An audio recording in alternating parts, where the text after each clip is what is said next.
Hey guys, Ian, your customer service manager with C&H Precision, here to talk to you today about some of our favorite pistol and optic combinations. Today we're talking to you about the SIG P320 and our SIG direct mount optic. DMO for short. So the SIG P320 is one of the most utilized and heavily used platforms out in the market right now. They have 28 to 30 different active variants of this firearm out there, from the X5, the Legion, the DH3, the Comp, the Spectre Comp, the Blackout, the M17, there's a whole bunch. So with that, we've made a whole bunch of plates for it, so we can mount anything, almost anything you want onto it. But what's better than using adapter plates but direct mounting? So we created our SIG DMO optic direct mount that allows you to mount this onto any SIG P320 or 226, 229, 220s that have a Romeo 1 Pro cut. This way you have less hardware that you're having to use, and less hardware means less chances of failure, but also allows for a nice, clean fitment that you don't have to worry about one of the adapter plates, even though we do make one for you. Before we get into installation, we always need to focus on safety first. So with that, always double check, magazine is out, chamber is clear, and you pull the trigger just to be safe. Now, next, we have to take this thing down. Taking down the 320 is usually pretty universal. Just pull back, lock the slide. There will be this little retaining pin right here, that lever that you just push down, and then pull the slide back to release, and it slides right off. I always like to take the guide rod and the barrel out, so that way you can put it down and it makes it a little bit less rolly. Now that we've got the slide off, we're gonna go ahead and take off the cover plate, wipe it down with acetone to get rid of any excess oil. We've already done that here. For a lot of your SIGs, all you do is take off the two screws right here. Some of them for the 320s, it's a little bit more complicated when you have to remove the one that takes the rear sight off. The screw's gonna be down here, you gotta take internals out. Highly recommend watching YouTube videos on how to do that. Once we've taken cover plate off, cleaned with acetone, make sure there's no excessive oil. So now, all you have to do, put the optic on there, no adapter plate needed, big bonus. And then, like with everything, even though our screws come with thread locker already on them, I like to be safe, just put a single little drop, just boop. Get it a little wet so it like bites a little bit better. Of course, always do it to both screws. It's kind of weird just to do things on one side. I like symmetry, but I think that just might be my ADHD brain going nuts half the time. All right, so then start tightening the screws. I like to go back and forth between each one to make it a little bit more even, instead of just tightening down one side fully and then tightening down the other side. Once you start feeling some tension behind it, like it's actually biting into the threads, torque limits are important. Tighten 1 and tighten 2. Now, give everything a little wiggle, a little shake, make sure there's no major gaps and no movement.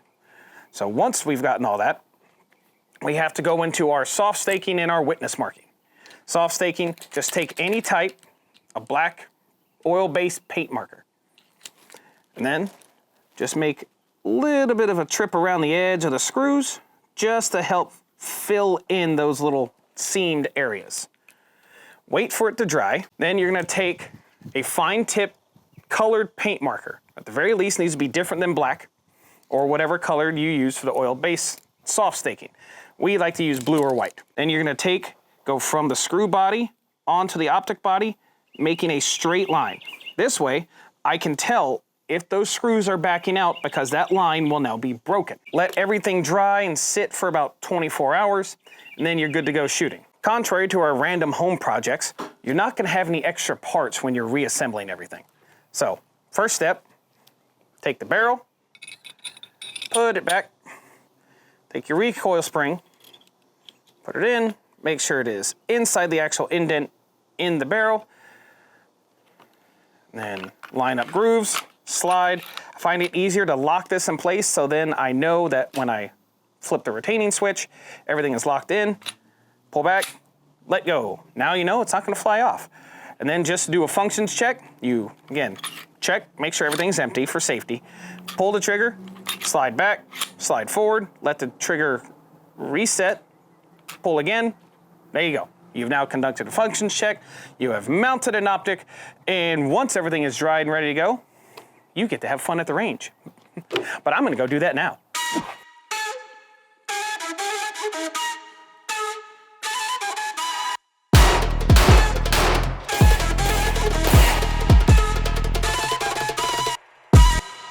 After being in the gun industry for so long and shoot so many of these 320s, I have to say, beautiful. The 320 is one of the more, like we said, it's out there. Everyone knows 320s. They've seen some type of version, they've heard stories, they know people. There's a bunch of SIG fanboys and fangirls out there.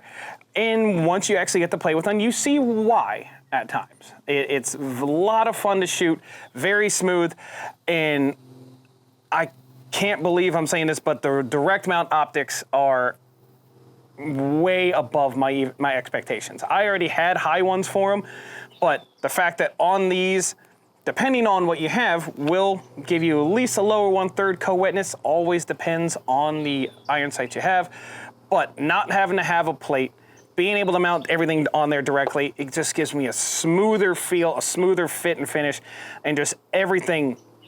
It felt like just an extension of your arm. It glides, it flies, and it is absolutely fantastic. It is 100% the easiest way to mount, just 2 screws, no plate. It is a lower profile than some of the competition, but the other big thing is that even if you don't have them, it has a built-in rear iron sight that you can then use to get the proper height sight in co-witness. So it gives you all the options that you're not getting from some of the competition, and gives you all the good pluses of it as well. And it's just a simple, slim installation, and you can't get any easier than this. Thank you for watching, guys. We will be coming to you again shortly with more of our favorite pistol and optic combinations. Until then, see you next time.